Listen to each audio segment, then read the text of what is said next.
Hey, what's going on, my people? Grace and peace. It's your boy E here from the Proverbial Life.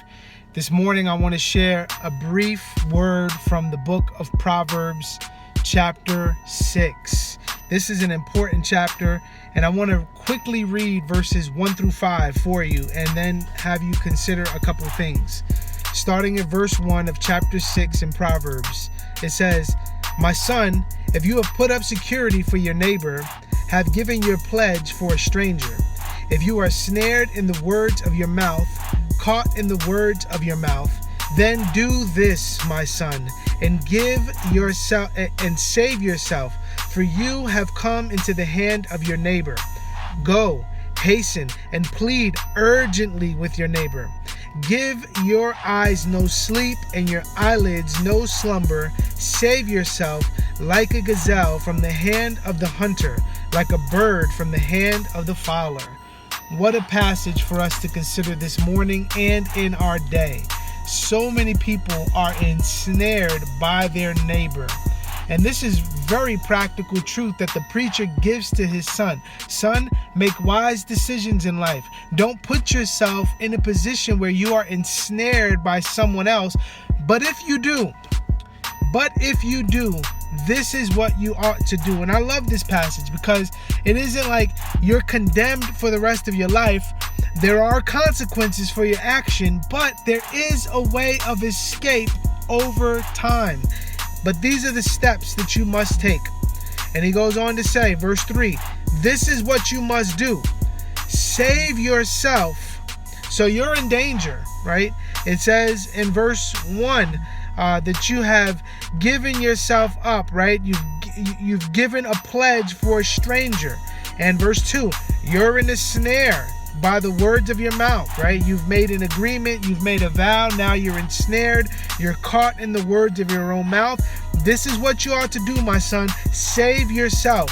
If you've come into the hand of your neighbor, go, hasten, right? Quickly. Feel the urgency behind what he's telling his son. Son, this isn't a light matter. Take this very seriously. Go save yourself. Don't give yourself any rest. Save yourself. And then he gives this beautiful word picture like a gazelle who's running from the hunter. Quick, right?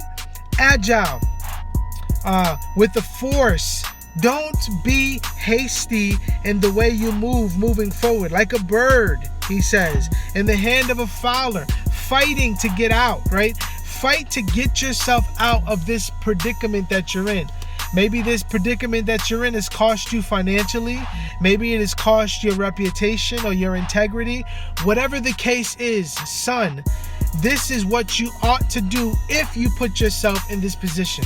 Now, we recognize that it's wise for this young man or for ourselves not to even go down this route. So we must live in a way that really considers the end of a matter. Think about the decisions you're making today. Do they put you in a position where now you are ensnared ensnared to someone else? If it does, if it puts you in that position, as you think about it, as you pray about it, as you give that to the Lord, if it puts you in that position, don't do it, because the end of the matter is trouble and hardship and pain.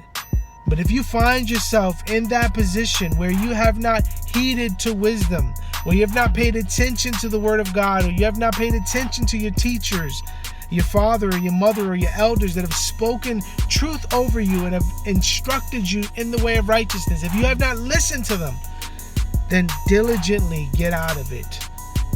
Pay your dues so that you can be free. That's all I wanted to share with you all today.